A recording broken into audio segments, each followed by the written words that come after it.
அன்பர்கள் அனைவருக்கும் வாழ்த்துக்கள். தினம் ஒரு திருமந்திர திருவாசகம் என்னும் தலைப்பில் நாம் தினம் ஒரு திருமந்திர பாடல் பார்த்துக்கிட்டு இருக்கிறோம். இன்னைக்கு நம்ம பார்க்கக்கூடிய பாடல் நமது திருமந்திரத்துடைய பிரதான பாடலாகிய இறைவனின் இருப்பை உணர்த்தக்கூடிய ஒரு அற்புதமான பாடல். ஒன்றவன் தானே இரண்டவன் இன் அருள் நின்றனன் மூன்றினுள் நான்கு உணர்ந்தான் ஐந்து வென்றனன் ஆறு விரிந்தனன் ஏழு உம்பம்பச் சென்றனன் தானிருந்தான் உணர்ந்து எட்டே. அதாவது இறைவனுடைய இருப்பை நமது சித்தர்கள் அவ்வளவு தெள்ள தெளிவாக உணர்த்தி இருக்கிறார்கள். இறைவனானவன் எவ்வாறு நம்முள் உணர்கிறான்? அதாவது இறைவன் ஒன்றாக இருக்கிறான். அந்த இறைவன் இந்த பிரபஞ்சத்தின் ஆதி பரம்பொருள்.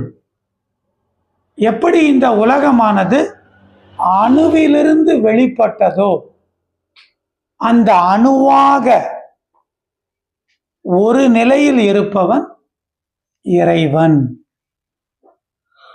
அதே இறைவன் இரண்டாக பிரிகிறான். சிவமாகவும் சக்தியாகவும் பிரிகிறான். இதத்தான் இரண்டாவது வரையில இரண்டவன் தானே. அடுத்து அதே சக்தியானது படைத்தலுக்கு பிரம்மமாகவும் காத்தலுக்கு விஷ்ணுவாகவும் அழித்தலுக்கு ருத்ரனாகவும் மூன்றாக பிரிகிறான். அதே இறை ஆற்றல் நான்காக பிரிகிறான். அதாவது இறைவன் நான்கு நிலைகளில் இருக்கிறான். அதாவது ருக் யசுர் சாமம் அதர்வன நான்கு வேதங்களாக இருக்கிறான். அதே இறைவன் ஐந்து நிலைகளில் விரிகிறான். அதாவது படைத்தல், காத்தல், அழித்தல், மறைத்தல், அருளல் அப்படின்னு ஐந்து நிலைகளில் இறைவன் விரிகிறான். அடுத்து அதே இறைவன் மக்களால் 6 மதங்களாக வழிபாடு செய்யப்படுகிறான். அதாவது இருப்பவன் ஒரு இறைவனே, அவனை இந்த உலக ஜீவன்கள் 6 மதங்களாக வழிபாடு செய்கிறார்கள். அதாவது இந்து சமயத்தில் சைவம், வைணவம், பௌத்தம், கிறிஸ்தவம், இஸ்லாம், இந்த மாதிரி இறைவனை இந்த உலக மக்கள் 6 நிலைகளில் வழிபாடு செய்கிறார்கள். அப்ப இருப்பவன் ஒரு இறைவனே, அவனை அவரவர் விருப்பத்திற்கு ஏற்றாற்போல் 6 மதங்களாக வகுத்து பிரபஞ்ச மக்கள் வழிபாடு செய்கிறார்கள். அடுத்து அதே இறைவன் 7 பெரும் பிரிவுகளாக, அதாவது 7 உலகத்தில் நீங்கமற நிறைந்திருக்கிறான். அதாவது மேல் உலகம், நாம வாழக்கூடிய பூ உலகம், நமக்கு கீழ் இருக்கும் பாதாள உலகம். இப்படி இந்த உலகம் 7 பெரும் பிரிவுகளாக பிரிக்கப்படுகிறது. 7 உலகத்திலையும் நீங்கமற நிறைந்திருப்பவன் இறைவனே. அடுத்து 8வது நிலையிலும் இறைவனே இருக்கிறான். இந்த 8 நிலை அப்படிங்கிறது, அதாவது நம்மளுடைய நாம இறைவனை வழிபாடு செய்யும் பொழுது நமக்கு 8 விதமான வரங்கள் கிடைக்கும். நீங்க இறைவனை பரிசுத்தமான இதயத்தோடு பிரார்த்தனை செய்தால் உங்களுக்கு இறைவன் 8 விதமான செல்வத்தை கொடுப்பான், வரங்களை கொடுப்பான். அது என்ன அப்படின்னா, அதாவது தன்வயமாதல். தன்வயம் அப்படின்னா நாமும் இறைவனும் கலந்து இருப்பது, இதுதான் தன்வயமாதல். அடுத்து தூய உடலினன் ஆதல். தூய உடல் அப்படின்னா உடல் காய கல்ப நிலையில் இருப்பது, உடலுக்கு எந்த ஒரு நோயும் இல்லாமல் உடல் அழியாமல் இருப்பது, இதத்தான் தூய உடலினன் ஆதல். அடுத்து இயற்கை உணர்வடைதல். அதாவது இந்த பிரபஞ்சத்தை துல்லியமாக உணர்ந்து கொள்ளக்கூடிய தகுதியும் இறைவனை நாம வழிபாடு செய்யும் போது நமக்கு கிடைக்கும். அதுக்கு அடுத்து முற்றும் உணர்தல். இந்த முற்றும் உணர்தல் அப்படிங்கிறது அதாவது கடந்த காலம், நிகழ்காலம், எதிர்காலம் சர்வத்தையும் உணர்வதே இந்த முற்றும் உணர்தல் ஞானம். நீங்க தெய்வத்தை வழிபாடு செய்தால் நீங்க கடந்த காலத்தையும் உணரலாம், நிகழ்காலத்தையும் கட்டுப்படுத்தலாம், எதிர்காலத்தையும் திட்டமிடலாம். இந்த முக்காலத்திற்கான ஞானம் இறைவனை வழிபாடு செய்யும் போது நமக்கு கிடைக்கும். அதுக்கு அடுத்து பற்றற்று இருத்தல். நம்மளுடைய சந்தோஷத்துக்கு நாம யாரையும் சார்ந்திருக்க வேண்டிய தேவை கிடையாது. நமது இன்பத்திற்கு நாமே காரணமாக இருக்கிறது தான் பற்றற்ற நிலை. அதுக்கு அடுத்து பேரருள் நோக்கு.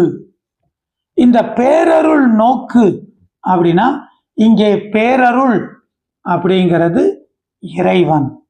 சதா சர்வ காலமும் நாம் இறைவனிலே ஒன்றி கலந்து இருக்கலாம். அடுத்து முடிவில்லாமை. இந்த முடிவில்லாமை அப்படிங்கிறது மரணமற்ற பெருநிலை. அதாவது உன்னுடைய சரீரத்திற்கு அழிவே கிடையாது. தாய் தந்தையால் நீ பிறந்திருந்தாலும் உனக்கான மரணமே கிடையாது.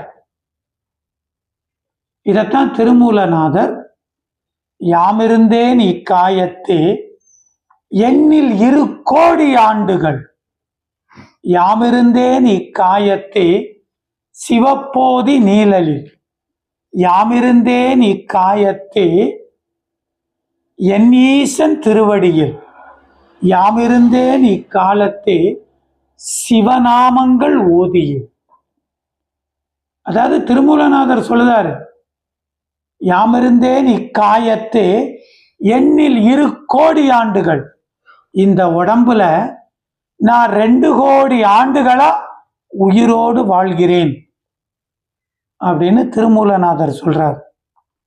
அதத்தான் நம்முடைய திருமந்திரத்துடைய பிரதான பாடல் சொல்லுது. அதாவது முடிவில்லாமை, உன் சரீரத்துக்கு மரணமே கிடையாது. அடுத்து 8வது நிலையாகிய எல்லை இல்லாமை. இந்த எல்லை இல்லாமை அப்படிங்கிறது எப்படின்னா, நாம இந்த பிரபஞ்சத்துல உள்ள எல்லா நிலைகள்லையும் நாம கலந்து இருக்கிறது. இப்ப நான் என்னுள் இருக்கிறேன், இந்த புத்தகமாக இருக்கிறேன், இந்த பைரவராக இருக்கிறேன். இந்த பிரபஞ்சத்தில் உள்ள எல்லா நிலைகள்லையும் நாம நிறைந்து இருப்பதுதான் இந்த எல்லை இல்லாமை. இதத்தான் திருமூலநாதர் இறைவன் 8வது நிலையாகவும் இருக்கிறார் அப்படின்னு சொல்றார். இதத்தான் இந்த பாடல்ல ஒன்றவன் தானே இரண்டவன் இன்னருள் நின்றனன் மூன்றினுள் நான்கு உணர்ந்தான் ஐந்து வென்றனன் ஆறு விரிந்தனன் ஏழு உம்பம்பச் சென்றனன் தானிருந்தான் உணர்ந்து எட்டே அப்படின்னு திருமூலநாதர் சொல்றாரு. இதத்தான் இந்த இறைவனுடைய இருப்பாகிய இந்த 8 நிலைகளை தான் திருமூலநாதர் 8 யோகமாக கட்டமைத்தார். அதாவது இயமம், நியமம், ஆசனம், பிரணயமம், பிரத்யங்காரம், தாரணை, தியானம், சமாதி. இந்த 8வது நிலைதான் சமாதி. அது இறைவனை முழுமையாக உணர்ந்து இறைவன் கொடுக்கக்கூடிய அந்த 8 வரங்களையும் பெறுவது. 8 வரங்கள்னு என்ன பார்த்தோம்? அதாவது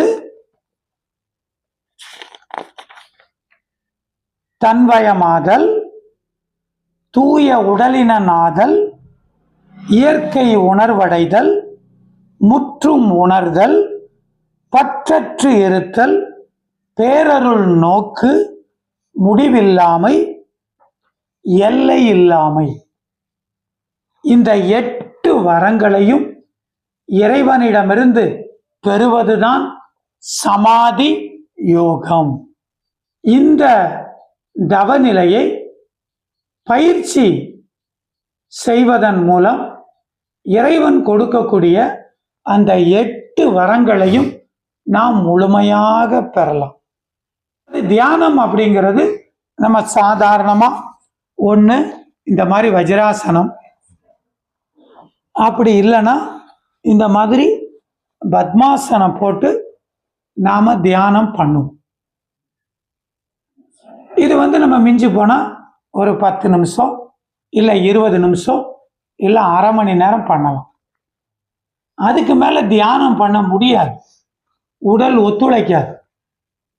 ஆனா நாம இறைவனுடைய வரங்களை பெறணும் அப்படின்னா குறைந்தது 1 மணி நேரத்துக்கு மேல நாம தவம் செய்யணும். அதாவது இப்போ 1 மணி நேரம், 2 மணி நேரம், 3 மணி நேரம், 6 மணி நேரம், அந்த அளவுக்கு நாம நம்மளுடைய மனதை ஒருமுகப்படுத்தி தவம் செய்யும் பொழுது நம் இறைவனின் வரங்களை முழுமையா பெறலாம். இதைத்தான் நம்முடைய திருமூலர் ஆசிரமம் அநாகத சக்கர தீப தியானம் அப்படின்னு நேரடி தியான வகுப்பு நடைபெற இருக்கு. இந்த தியான தவ வகுப்பானது இந்த டிசம்பர் மாதம் வரக்கூடிய 28, 29 2 தினங்கள் நமது ஆசிரமத்தில் நேரடி தியான வகுப்பு நடைபெற இருக்கு. அன்பர்கள் அனைவரும் இந்த தியான வகுப்புல கலந்து கொண்டு இறைவனுடைய எல்லையற்ற வரங்களை பெற அன்பர்கள் அனைவரையும் அழைக்கிறோம். வாழ்த்துக்கள், வாழ்த்துக்கள், வாழ்த்துக்கள். சிவாய நமः.